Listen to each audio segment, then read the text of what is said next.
Olá, queridos alunos do primeiro ano do ensino médio da Escola Estadual Almino Afonso. Espero que todos vocês estejam bem, continuando com as medidas de prevenção ao coronavírus, pois só assim nós conseguiremos vencer essa pandemia. Como todos vocês já devem saber, temos uma nova etapa no ensino e formação educacional, que é a etapa da educação à distância, onde o conteúdo da disciplina será disponibilizado para vocês por meios tecnológicos, em especial o WhatsApp, que é a ferramenta de uso mais comum por todos vocês. Ainda assim, o conteúdo dessa disciplina de biologia será postado na plataforma digital do SIGEDUC, a escola digital, E que é o que eu vou apresentar agora nessa videoaula, vai estar lá também. E todo o material que vocês precisarem estará disponível para download tanto no WhatsApp como na escola digital. E é claro, quem não tiver acesso à internet pode procurar o material impresso na sede da escola. Espero que possamos interagir da melhor forma e principalmente continuar a nossa parceria de professor e aluno. Bem, a início de conversa, nós vamos recapitular, claro, o pouco tempo que a gente teve de estudo antes da suspensão das aulas e vamos nos dedicar ao estudo da vida e composição química dos seres vivos. Em princípio, nós vamos verificar como a gente pode definir vida, certo? E, é claro, as características gerais dos seres vivos, certo? Porque todos os seres vivos possuem características em comum, dentre as quais nós vamos analisar ciclo vital, organização celular, crescimento, metabolismo, movimento, reprodução, evolução e composição química da célula, certo? Mas a gente tem que entender inicialmente o conceito de vida, O que é vida? Como a gente pode identificar um ser vivo? Ou quais as características que ele pode apresentar que nos fazem classificar esse ser como um ser vivo? Vocês vão ver no desenvolvimento da disciplina que a característica de vida não é uma coisa bem específica, certo? Muitos seres que antigamente não eram considerados nem seres vivos, certo? Porque eles se assemelhavam a outras coisas. Eles, por exemplo, corais, durante muito tempo, não eram classificados como seres vivos, porque pensavam que eles eram rochas, certo? Então, não é tão simples assim. Hoje em dia, com o conhecimento já adquirido em séculos e séculos de estudo, nós podemos até ignorar a ignorância humana de séculos atrás, mas a gente tem que entender que séculos atrás o pensamento do ser humano era totalmente diferente do que é hoje. E hoje nós temos ferramentas que nos permitem classificar, identificar, comparar os seres vivos e, como o conceito etimológico da palavra biologia nos permite, a gente pode fazer o estudo da vida de maneira mais satisfatória e de maneira que se possa realmente identificar o que é um ser vivo e que vocês estão começando no primeiro ano, claro, a estudar biologia, Então vamos descobrir o que a biologia nos ensina a partir desse momento que a gente vai analisar as características gerais dos seres vivos e como elas influenciam esses seres vivos e sua vivência no ambiente e, consequentemente, as suas interações com outros seres vivos e com o próprio ambiente onde eles vivem. Como já foi citado sobre as características gerais dos seres vivos, a definição de vida ou de um ser vivo é um desafio e pode variar bastante, pois não há um consenso, mesmo entre os biólogos. Existem algumas características básicas de seres vivos que são citadas pela maior parte dos cientistas como essenciais, certo? E dentre elas nós vamos ver aqui o quê? A presença de células, Todo organismo vai ser composto por pelo menos uma célula, se ele é composto só por uma célula, ele é chamado de unicelular, e se ele é composto de 2 ou bilhões de células, é chamado de multicelular, certo?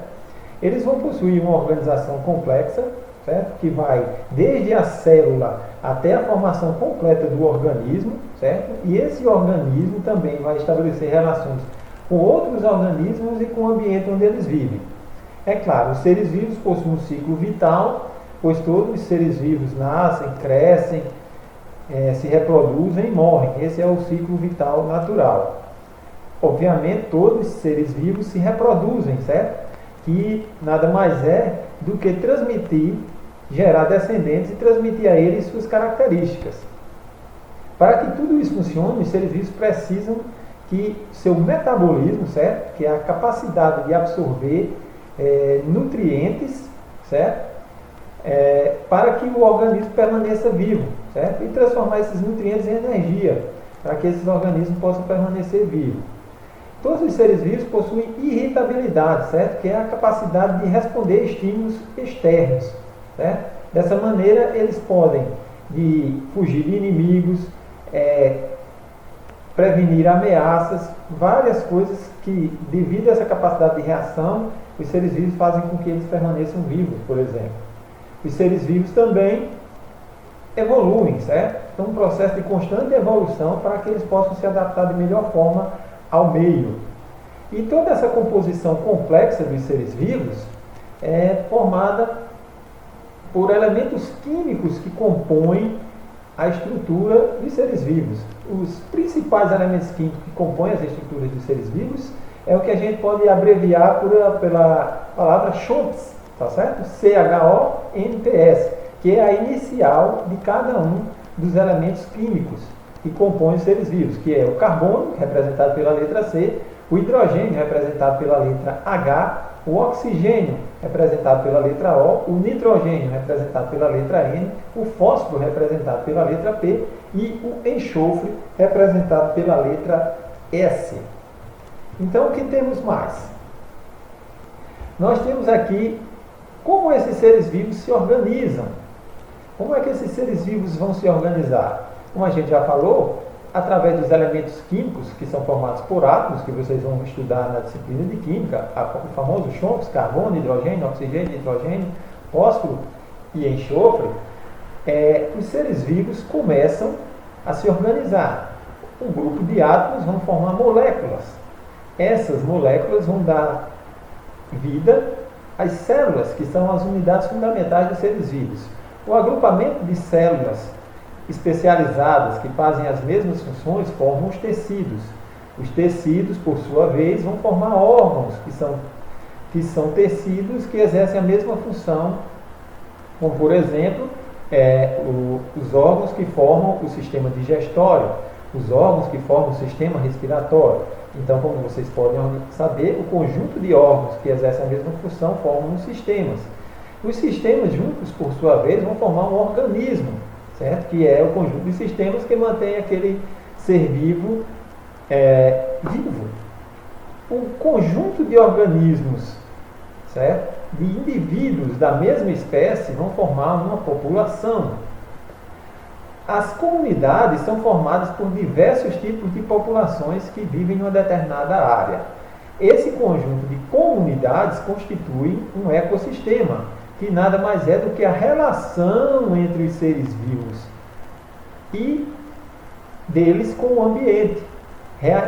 O ambiente, não só os fatores vivos, ou seja, de um ser vivo com outro ser vivo, ele também interage com os fatores não vivos, que a gente chama de fatores abióticos, que é a luz, a temperatura, a água, o solo, temperatura, tudo isso é a relação que ocorre no ecossistema. E o conjunto de ecossistemas que estão no nosso planeta forma a biosfera. Como eu já falei aqui, os seres vivos têm uma característica principal, que é ser formado por células. Quanto à quantidade de células, os seres vivos podem ser unicelulares ou multicelulares. Quanto ao tipo de células, os seres vivos podem ser procarióticos ou eucarióticos. As células procarióticas, elas não possuem um núcleo verdadeiro. Como vocês podem ver aqui, o material genético dessa célula, que no exemplo aqui é uma bactéria, está disperso no citoplasma. Não há separação entre o material genético e o citoplasma, não há uma membrana. Então, ele não possui carioteca, que é essa membrana aqui, que separa o material genético do citoplasma. Os seres que possuem carioteca são chamados de eucarióticos. Não possui carioteca, procariótico, possui carioteca, eucariótico. E vocês lembram que a definição de célula é basicamente formada por membrana plasmática, citoplasma e núcleo. Se possuir um núcleo verdadeiro, a célula será chamada de eucariótica. Se não possuir um núcleo verdadeiro, será chamada de procariótica. Além do que, esses seres vivos têm a capacidade de se reproduzir, de responder a estímulos, de mutar, ou seja, sofrer mutações e evoluir. Além de um metabolismo que recompõe e obtém sua energia. Para obter energia, esses seres vivos podem ser autótrofos ou heterótrofos. Autótrofos são os organismos que produzem seu próprio alimento. São quem? As plantas. São as plantas que, através de fotossíntese ou quimiossíntese, ou seja, de maneira fotoautotrófica ou quimioautotrófica, vai produzir seu próprio alimento. E as plantas são produtores. E existem os seres heterótrofos, que são organismos que têm que obter a energia de outros seres, ou seja, tem que se alimentar de outros seres para obter sua própria energia. No caso, eles podem ser os consumidores, que ingerem a matéria orgânica de outros seres vivos, ou seja, de plantas ou outros animais. No caso do ser humano, por exemplo, a gente pode se alimentar de plantas e de carne de outros animais. Os bovinos, por exemplo, são animais herbívoros que só se alimentam de plantas, mas eles precisam se alimentar dos produtores. E, é claro, existem os decompositores, que são aqueles animais, aqueles seres vivos que decompõem a matéria orgânica morta, devolvendo esses nutrientes para o solo, e esses nutrientes vão ser aproveitados pelos produtores. Quem são os decompositores? Fungos e bactérias. Então, revejam esses mapas que eu apresentei para vocês para ajudar, para que ajudem na assimilação do conteúdo passado aqui nessa aula de biologia. Espero que tenha contribuído aí para o aprendizado de vocês com essa videoaula. Estou à disposição aí no grupo do WhatsApp para esclarecer eventuais dúvidas, e tem atividade aí também postada para que vocês possam responder e entregar dentro do prazo previsto. E até a próxima videoaula. Tchau, tchau.